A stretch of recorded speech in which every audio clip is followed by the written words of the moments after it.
Once upon a time, there was a Zen student who quoted an old Buddhist poem to his teacher, which says, "The voices of torrents are from one great tongue. The lines of the hills are the pure body of Buddha." "Isn't that right?" he said to the teacher. "It is," said the teacher, "but it's a pity to say so. It would be, of course, much better if this occasion were celebrated with no talk at all, and if I addressed you in the manner of the ancient teachers of Zen, I should hit the microphone with my fan and leave. Because Zen is a way of life, a state of being that is not possible to embrace in any concept whatsoever. So that any concepts, any ideas, any words that I shall put across to you this evening will have as their object showing you the limitations of words and of thinking. Now then, if one must try to say something about what Zen is, and I want to do this by way of introduction, I must make it emphatic that Zen, in its essence, is not a doctrine. There's nothing you're supposed to believe in.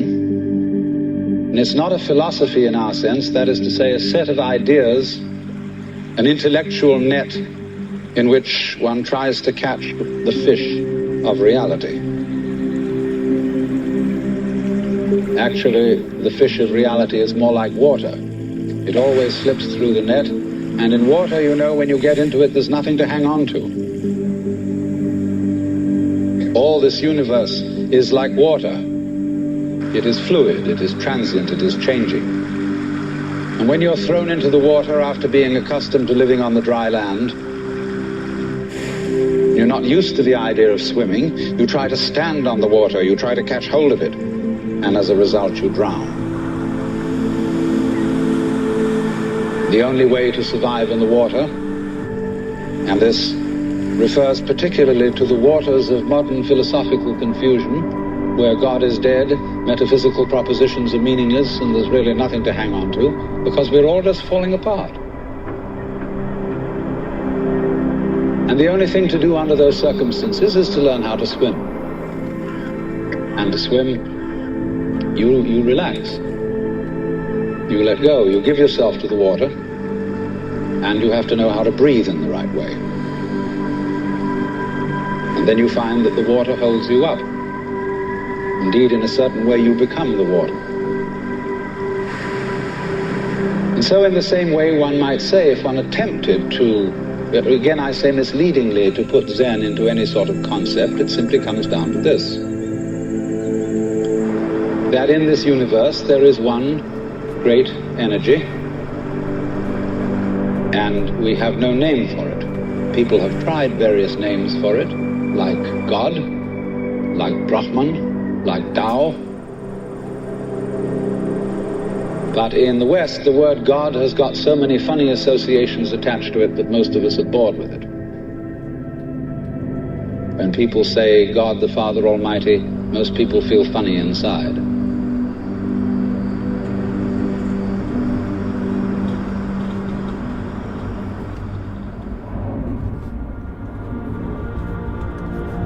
And so we like to hear new words. We like to hear about Tao, about Brahman, about Shinyo and Tathata and such strange names from the Far East, because they don't carry the same associations of mawkish sanctimony and funny meanings from the past. And actually, some of these words that the Buddhists use for the basic energy of the world really don't mean anything at all. The word Tathata, which is translated from the Sanskrit into suchness or thusness or something like that, really means something more like dadada, based on the word tat, which in Sanskrit means that. In Sanskrit it is said, tattvam asi, that thou art, or in modern American, you're it.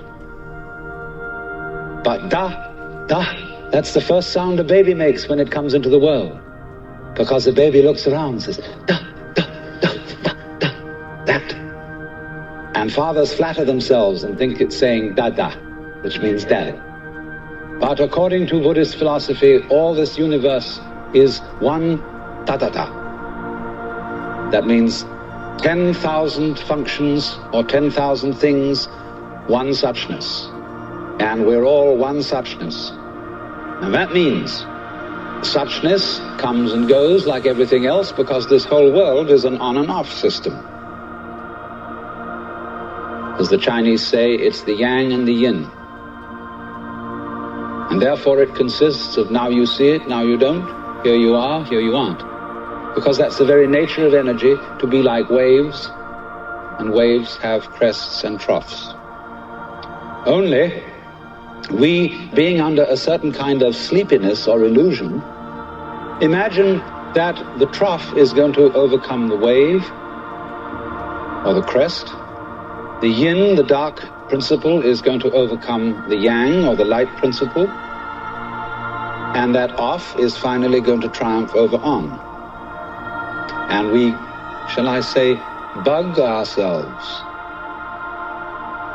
by indulging in that illusion.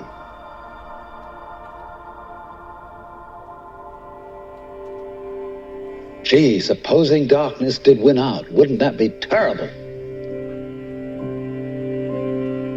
And so we're constantly trembling and thinking that it may, because after all, isn't it odd that anything exists?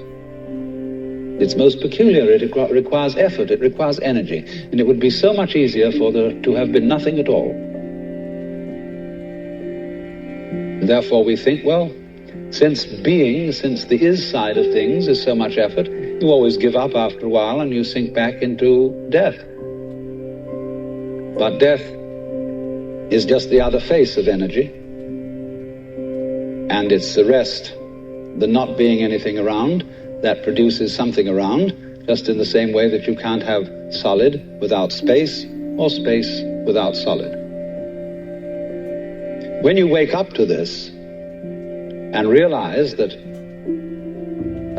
the more it changes, the more it's the same thing, as the French say, that you are really a playing of this one energy, and there is nothing else but that it is you, but that for you to be always you would be an insufferable bore. And therefore it is arranged that you stop being you after a while and then come back as someone else altogether. And so when you find that out, you become full of energy and delight. As Blake said, energy is eternal delight. And you suddenly see through the whole sham of things. You realize you're that. We won't put a name on it. You're that. And you can't be anything else. So you are relieved of fundamental terror. That doesn't mean that you're always going to be a great hero, that you won't jump when you hear it bang, that you won't worry occasionally, that you won't lose your temper. It means, though, that fundamentally, deep down within you, you will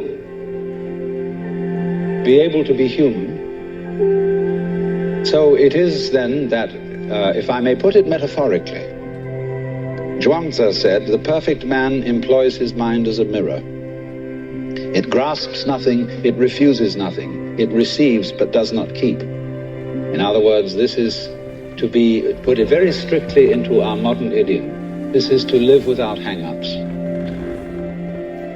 That is to say, to be able to drift like a cloud and flow like water. Seeing that all life is a magnificent illusion,